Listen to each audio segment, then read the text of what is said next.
nosso Senhor Jesus Cristo, ele nunca deixou de frequentar o templo ou sinagogas. Ele nunca disse assim para ninguém: olha, parem de ir no templo, não vão mais no templo. Nunca disse isso. Ao contrário, ele mesmo deu o exemplo de que em dias que havia reuniões, a leitura da palavra de Deus principalmente se dava em todo sábado, né? Ele se fazia presente como era costume, e era uma lei que Deus havia dado através de Moisés, e nosso Senhor Jesus Cristo veio para cumprir tudo exatamente como foi falado. E quando um desses dias ele chegou numa sinagoga, e ao chegar na sinagoga, ele era alguém que tinha acesso à leitura e à explanação do Velho Testamento. E nosso Senhor Jesus Cristo, nesse dia, ele chegou ali e ele pediu ao assistente, né, que lhe trouxesse o livro. E o livro que o assistente lhe trouxe foi o livro do profeta Isaías, aquele que é chamado o profeta messiânico, aquele que mais profetizou a respeito da vinda do Senhor Jesus Cristo. Naquele tempo não é lógico, né? Igual hoje. Hoje eu posso carregar a Bíblia aqui, tenho 66 livros nesse pequeno volume aqui. Mas naquele tempo aquilo era escrito em rolos, né? Então imagine você, o Velho Testamento, o Novo, os 39 livros do Velho Testamento, o cânon sagrado do Velho Testamento já tinha sido elaborado. Então ele mandou que trouxesse, pediu que trouxesse, o assistente trouxe o livro do profeta Isaías. E ele leu exatamente no livro do profeta Isaías, essas palavras que eu vou ler para vocês, se você quiser me acompanhar. Lucas capítulo 4, versículo de número 16 em diante. Está escrito assim: ele foi a Nazaré, onde havia sido criado, e no dia de sábado entrou na sinagoga, como era seu costume. Então ele tinha esse costume de ir todo sábado, né, na sinagoga, e onde se fazia a leitura. E levantou-se para ler, e foi-lhe entregue o livro do profeta Isaías. Abriu-o e encontrou o lugar aonde está escrito: o Espírito do Senhor está sobre mim, porque ele me ungiu para pregar boas novas aos pobres, ele me enviou para proclamar liberdade aos presos e recuperação de vista aos cegos, para libertar os oprimidos e proclamar o ano da graça do Senhor. Então, lá na profecia de Isaías, 750 anos antes de Jesus vir ao mundo, ele leu algo que o profeta Isaías havia profetizado, escrito a respeito do Messias que haveria de vir. E quando nosso Senhor Jesus Cristo, ele esteve para cumprir na vida dele tudo quanto estava escrito, então ele vem na sinagoga, ele pega o livro, pede para o assistente trazer o livro, o assistente lhe traz o livro, e ele lê esses versículos que eu li para você aqui, de versículo 18 e 19. E no versículo 20 ele fala assim: então ele fechou o livro, devolveu ao assistente e assentou-se. Na sinagoga todos estavam com os olhos fitos nele, e ele começou a dizer-lhes: hoje se cumpriu a escritura que vocês acabaram de ouvir. Então ele estava dizendo que nele estava se cumprindo aquilo que Isaías, 750 anos antes de ele vir ao mundo, havia profetizado a respeito dele. E é interessante nós notarmos aqui, irmãos, que ele diz que o Espírito do Senhor estava sobre ele. Lógico, ele foi gerado pelo Espírito Santo. E quando ele foi batizado, o Espírito Santo em forma de pomba veio sobre ele, e foi a partir desse momento que ele iniciou-se o ministério. E, logicamente, ele iniciou um ministério na unção do Espírito de Deus, que o capacitou para fazer o quê? Porque ele me ungiu para pregar boas novas aos pobres. Anunciar as boas novas quer dizer evangelho, anunciar o evangelho aos pobres. Trazer esperança ao coração do pobre. Porque, na verdade, o pobre ele não tem esperança em absolutamente nada nesta vida. Mas as boas novas que o Senhor Jesus Cristo veio trazer tinham um propósito definido: alcançar essas pessoas, alcançar essas vidas, trazer esperança ao coração delas. E ele continuou: ele me enviou para proclamar liberdade aos presos. Aqui os presos não está falando de quem está numa cadeia pública por crimes cometidos. Não, está falando presos espiritualmente, atados espiritualmente, sem esperança, sem paz, sem segurança, sem perspectiva de vida, preso em muitas coisas, e que hoje nós estamos vendo muita gente presa com muitas coisas. Tem gente até achando-se que é um animal, tem gente até achando que é um cachorro, tem gente até achando que é um gato, tem gente até achando que é isso, que é aquilo e que é aquilo outro. Estão achando isso. Logicamente que o Senhor não criou o ser humano de forma alguma para isso, né? O que difere de nós é a razão dos outros animais, é a razão, é o entendimento, é a capacidade de nós raciocinarmos, pensarmos, analisarmos, rejeitar o que é ruim e aceitar o que é bom. E ele disse também que ele veio para trazer recuperação de vista aos cegos. Sim, os cegos aqui nós podemos entender das duas maneiras, porque todas as pessoas com as quais Jesus Cristo se encontrou, que eram cegas, ele curou.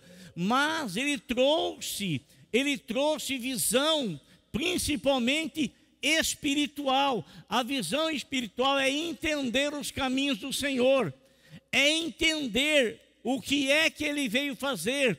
O apóstolo São Paulo, ele diz assim, que o Deus desse século cegou o entendimento dos incrédulos, para que não lhes resplandeça o evangelho da glória de Deus. Então a cegueira espiritual, de não poder e não conseguir discernir as coisas, compreender as coisas. E o Senhor Jesus Cristo veio tirar essa escama dos olhos das pessoas. E ele disse também que ele veio para proclamar o ano aceitável do Senhor. Nós estamos na campanha alcançando o impossível, Nós lemos aí alguns versículos que parecem não ter nada a ver com a nossa campanha. E é interessante nós notarmos ali que o Senhor fez tantas outras coisas que não estão escritas ou descritas nesses 3 versículos que eu li para vocês. Tantas outras coisas ele fez. Ele ressuscitou mortos. Ele levantou os paralíticos. Ele fez muitas outras coisas que não estão descritas nesses versículos, pelo poder e capacidade que em si ele tinha e tem. O poder de onipotência, ele disse assim, todo o poder me foi dado em cima nos céus e embaixo na terra. Então não há nada impossível para ele, não existe nada difícil para ele. E é dentro desse nada impossível que eu quero narrar uma coisa para vocês que não está escrito aqui, e é uma coisa que eu passo, é uma coisa que você passa, é uma coisa que todo ser humano passa, todo ser humano passa. E especificamente, aquilo que nós iremos trazer para os irmãos é algo que estava se passando ou que se passou com pessoas que estavam seguindo ao Senhor, que foram escolhidas por Ele para serem seguidores dEle. Seguidores dEle. E esses homens eram exatamente 12 de princípios. Não quer dizer que havia apenas 12 discípulos. Havia multidões, havia muita gente que ouvia o ensinamento dele. Houve muitas pessoas que começaram a segui-lo, mas ele especificamente escolheu 12 pessoas. Trabalhou a vida dessas pessoas desde o princípio do chamado. E em meio a esses 3 anos e meio que essas 12 pessoas caminharam com ele, eles viram coisas que eu jamais irei ver. Eles viram coisas, presenciaram coisas que você jamais irá presenciar. Uma delas é ter visto Jesus Cristo, o Deus que se fez carne, o Deus que se fez humano. Nós nunca iremos ver isso. Nunca iremos contemplar isso. Outra coisa, eles viram o próprio Senhor Jesus Cristo realizar coisas tão extraordinárias na frente deles, coisa que eu nunca vou ver e nem você também vai. Nunca iremos ver isso. Mas, irmãos, nosso Senhor Jesus Cristo, Ele escolhe esses 12 homens. Escolhe esses 12 homens. E ele começa então a trabalhar a vida desses 12 homens, porque não eram homens, não eram santarrões, nenhum deles. Eram homens pecadores como qualquer um de nós. Porque nós imaginamos, porque eles foram escolhidos pelo Senhor, eles já possuíam um grau de santidade muito elevado e de jeito nenhum, de maneira alguma, de forma alguma. Eram homens iguaizinhos a nós, iguaizinhos. Foram chamados para um propósito específico, sim. Foram chamados para um propósito específico. E num desses propósitos específicos que o Senhor os chamou, eles passaram uma situação que talvez nós nunca iremos passar na vida. Ou eu posso até garantir, nós não iremos passar uma situação desta, tendo Jesus ao nosso lado de carne e osso. Não vamos. E quando é que se deu isso? Se deu isso aqui no capítulo seguinte da palavra de Deus, no capítulo 5 do Evangelho de São Lucas, aonde ele é narrado o seguinte, ou melhor, não é 5 não, é um pouco mais adiante.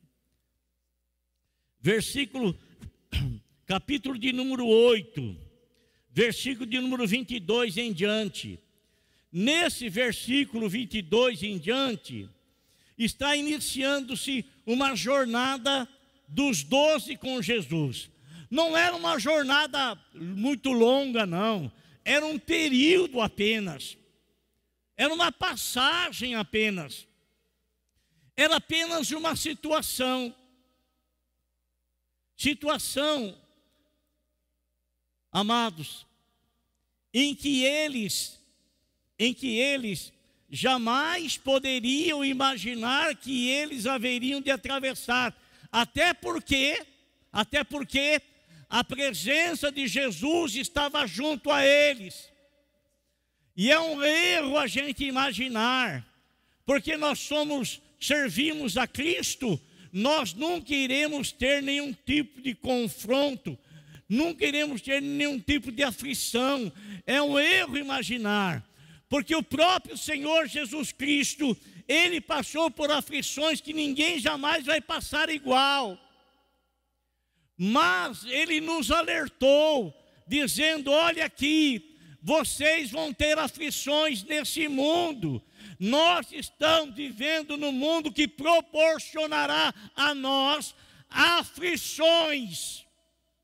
E muitas vezes aflições que nos sobrevêm e que quer nos levar até deixar tudo, abandonar tudo, perder o desejo pela vida, não enxergar perspectiva alguma em mais nada e dizer assim: é melhor morrer. É melhor acabar com tudo, encerrar-se tudo. Esses pensamentos que às vezes nós temos até vergonha de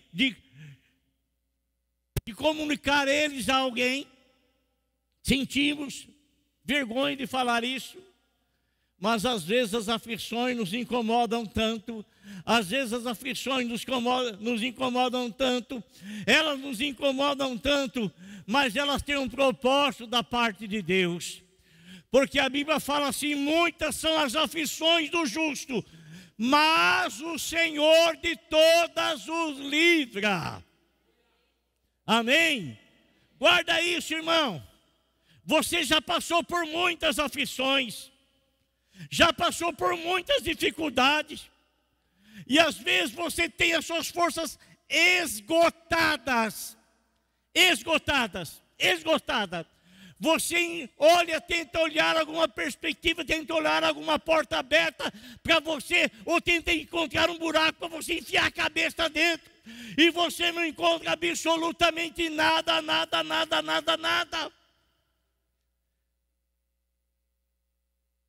E às vezes, o nosso inimigo vem nos oferecer uma saída, e que não é a saída que o Senhor nos dá. Por quê? Porque especificamente a Bíblia fala: você vai ter aflição, ó justo, você vai ter aflição, mas o Senhor te livrará de toda. Quem vai livrar é o Senhor. Não busque abrir porta com as suas próprias forças. Não busque,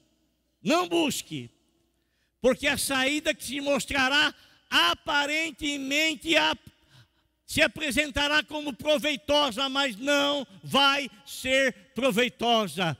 Esperei com paciência pelo Senhor, e Ele se inclinou para mim e me ouviu quando eu clamei por socorro.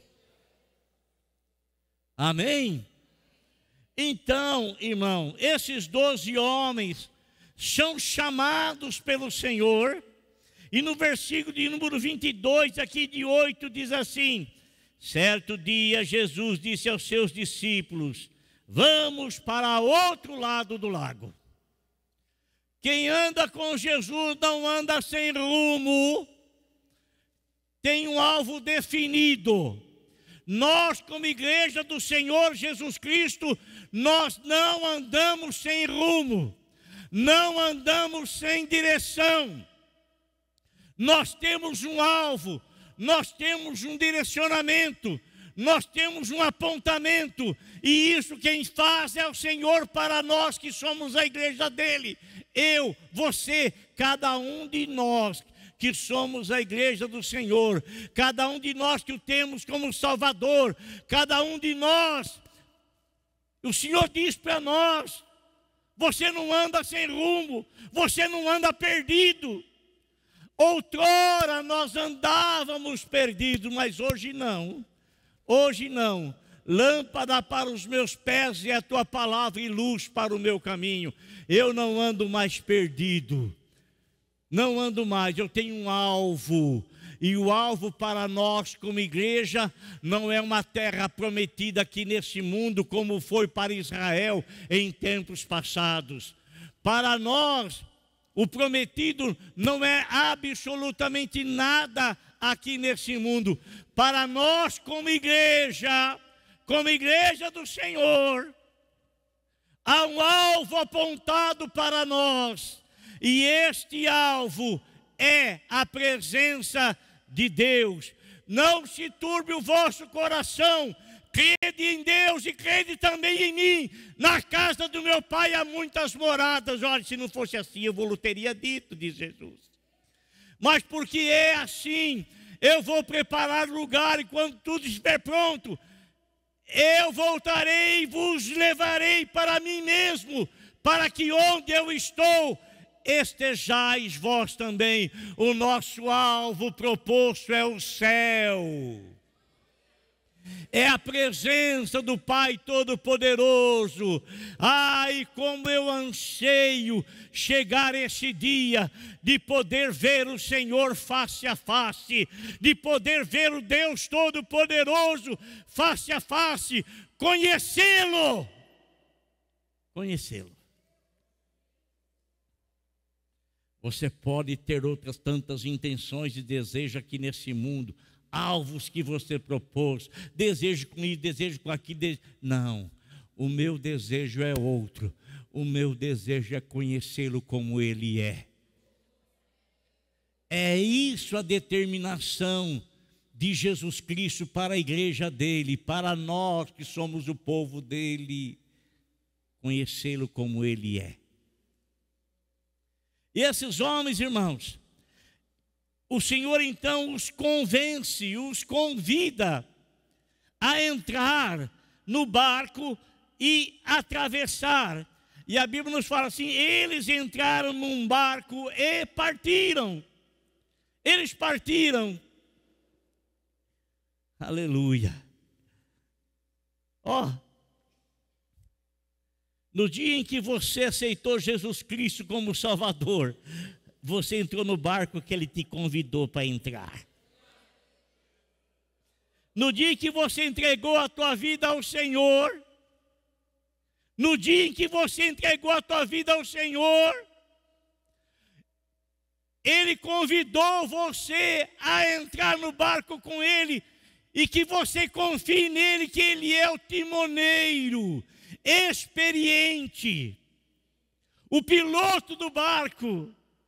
Aquele que não vai levar o barco em direção errada, em direção enganosa. Não vai. Não vai. E às vezes pode acontecer conosco o que aconteceu com eles. Eles entraram no barco e tudo estava bem. Tudo estava bem. Tudo estava bem. Eles entraram no barco, plena segurança, o Mestre está conosco. Eles entraram no barco, estava ao lado deles, muito embora poucos deles ainda tinham tido esse discernimento, o Deus encarnado estava ali.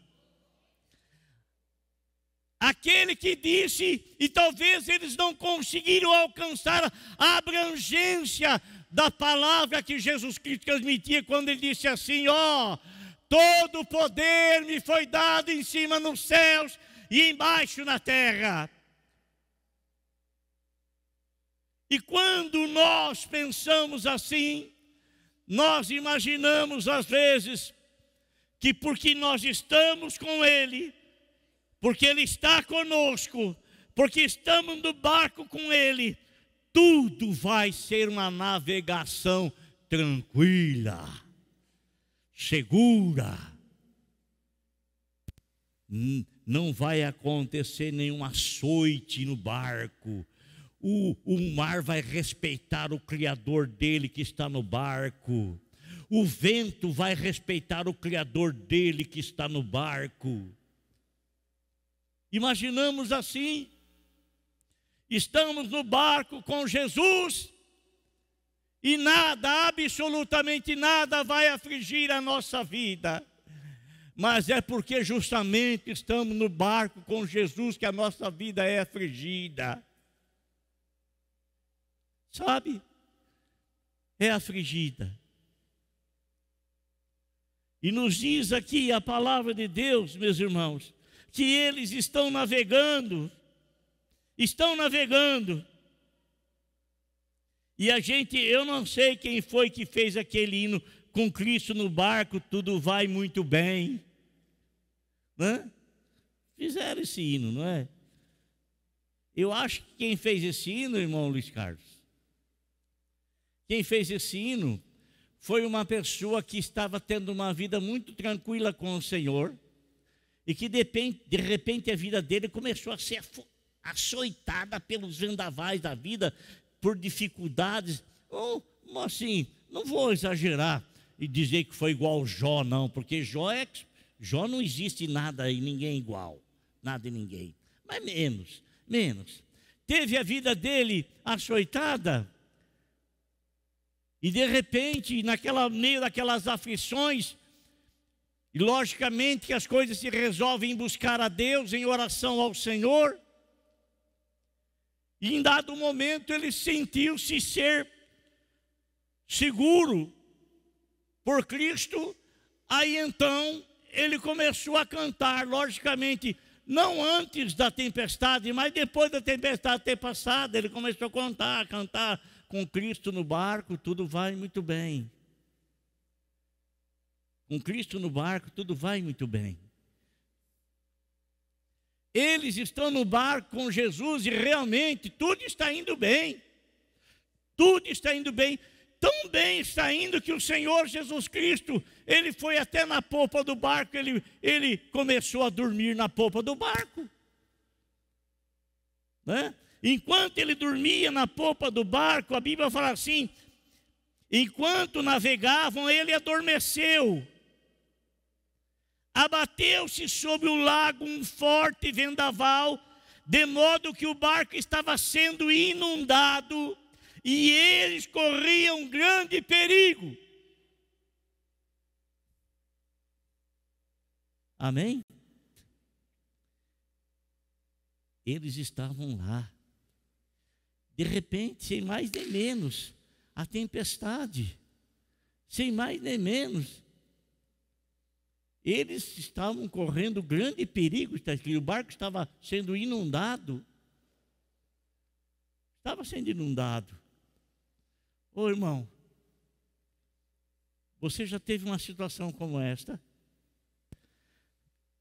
Tudo está indo muito tranquilo na tua vida e de repente as coisas se revoltam, as coisas começam a dar errado, as coisas, olha, parece que você perde o controle de tudo. Você não consegue enxergar, não consegue ver. Você era tão senhor de si, mas tão senhor de si, como se jamais você pudesse ter a sua vida abalada por qualquer coisa. Mas de repente, sem aviso prévio, de repente, vem aquilo e começa a açoitar a tua vida. Você começa a sentir as aflições. E não parece que vai ser tão forte, mas tudo começa pequeno e vai se agigantando. É uma coisa contínua. Vai se agigantando, e você ainda continua sendo forte, mas a coisa vai se agigantando, e uma pontinha de medo começa a surgir no teu coração. No que será que isso vai dar? No que será que isso vai terminar? No que será que isso vai acabar? E aquilo começa a crescer, e você percebe que você não tem mais domínio, não tem mais controle sobre a situação. O seu barco está à deriva. Quem está comandando ele são as tempestades, é o vento, são as ondas, é que está comandando ele.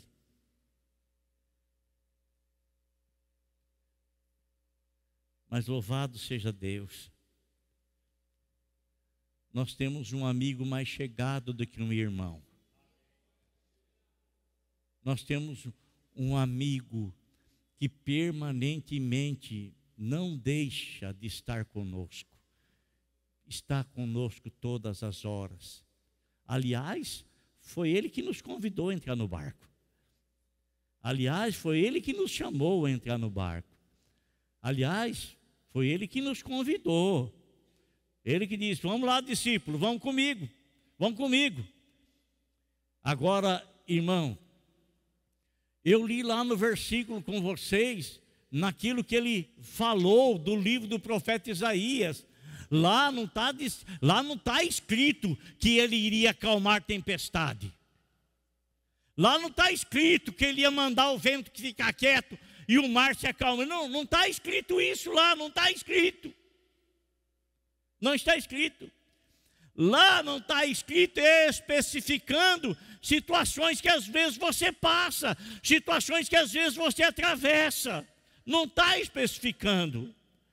Mas quando ele diz que ele é Senhor absoluto sobre todas as coisas, quando ele diz que todo o poder lhe foi dado em cima nos céus e embaixo na terra, quer dizer que não existe que ele não possa fazer.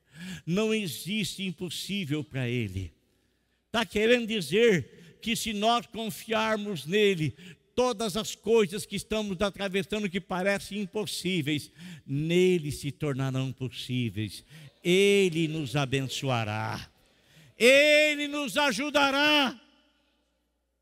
Ele nos ajudará. Ele fará isso por nós, irmãos. Ele fará isso por nós. Sabe por quê? Porque ele é um amigo fiel. Ele é fiel. Amém? Ele é fiel. Irmão, ele é fiel. Ele é fiel, e um grande milagre da parte de Deus vai se manifestar na tua vida, porque Ele é fiel. Não é pelo meu merecimento nosso, não. E sabe de uma coisa, irmão? Nem é pela nossa fé também. Muito embora saibamos que sem fé é impossível agradá-lo, mas nós vamos ver aqui que quando o vento começa a soprar no meio do mar, do meio do lago, quando as águas começam a se levantar tempestuosamente contra o barco, e eles começam a se apavorar, a sentir medo, eles vão recorrer a Jesus. Eles vão lá. Demoraram para ir? Sim, demoraram para ir. E por que demoraram para ir? Porque eles nunca tinham visto Jesus fazer nada na natureza. Eles até então não tinham visto Jesus andar sobre as águas ainda. Eles até então não haviam visto Jesus fazer milagre de ordenar a natureza. Não tinham visto. O Senhor sempre nos surpreende, irmão. Nós não temos a capacidade de saber de que jeito, de que maneira, como o Senhor vai operar em situações que nós estamos. Não adianta nós prevermos da forma, do jeito, da maneira. Ele é dinâmico na sua operação. Às vezes você fica imaginando que vem de um jeito e vem de outro. Às vezes você fica pensando que vem de um jeito e vem de outro. Mas a certeza é que virá, a bênção chegará, a bênção nos alcançará. Essa é a certeza. Essa é a certeza. E neste momento eles chamam para Jesus e eles fazem até uma indagação ao Senhor. Escuta, o Senhor não está se incomodando que a gente vai perecer, não? Mas eu chamei vocês para perecimento? Eu chamei vocês para perecer? Moisés, porque você nos tirou do Egito, Moisés? Você nos tirou do Egito para fazer morrer aqui nesse caminho? Moisés, não, vocês não estão entendendo. Deus não tirou vocês do Egito para fazer morrer diante do Mar Vermelho, ou para fazer vocês morrerem no deserto, não. O Senhor tirou vocês para levar especificamente no propósito definido. O Senhor tirou vocês de uma situação desse mundo e trouxe vocês para junto dele, não é para vocês perecerem dentro do barco. Não é. Será que o Senhor não está enxergando? Será que o Senhor não está vendo?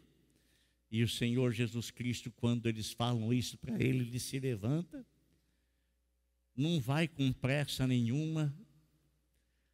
Irmão, a capacidade da pessoa, o poder da pessoa, eu tenho certeza que os discípulos diziam assim: Senhor, vê se faz alguma coisa aí, vê se faz alguma coisa rápida, vê se faz alguma coisa rápida. E ele não tinha pressa em fazer. Por que não tinha pressa? Porque ele é longânimo. E quando ele faz as coisas, ele faz elas bem feitas. Ela faz bem feita, sabe? Ele é longânimo. Ele faz as coisas bem feitas, bem feita. Então ele se levanta, ele dirige-se ao vento, dirige-se ao mar, e ele fala com aquilo que ele havia criado, a natureza, a água e o vento. Ele dá uma ordem: mar, ó, silencia, vento, cala-te, mar, acalma-te. Ordenou. Ele ordenou.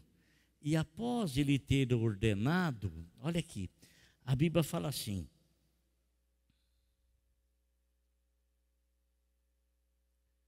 e ele se levantou e repreendeu o vento e a violência das águas, tudo se acalmou e ficou tranquilo. Fala para o teu irmão assim: tudo vai ficar bem, irmão. Tudo vai ficar bem. Amém? Tudo vai ficar bem. Tudo vai ficar bem. Tudo se acalmou e ficou tranquilo. Aí ele pergunta para os 12: onde está a sua fé? Onde está a sua fé? Não foi a fé deles que fez com que Jesus... Não foi. Então, às vezes, não é a nossa fé que vai fazer o Senhor operar, mas Ele vai operar segundo o poder eficaz que Ele tem, de sujeitar-se a si todas as coisas, submeter-se a si todas as coisas. Amém? Glória a Deus. Isso não estava descrito no livro do profeta Isaías. Não estava descrito na leitura que o Senhor Jesus fez do dito profeta em Lucas capítulo 4. Não estava escrito. Quer dizer que o Senhor é poderoso para fazer por nós muito mais além. Viu? Muito mais além. Até João, quando ele escreveu, ele disse assim: e todos os sinais que Jesus Cristo escreveram, que Jesus Cristo fez, grandes partes não estão escritos, porque se fosse escrever tudo, não haveria livro suficiente. Jesus fez muita coisa, irmãos, e por muita gente. Ele faz muita coisa, continua fazendo, e por muita gente. Amém? Ele faz por você também. Glória a Deus. Amém? Louvado seja o nome do Senhor.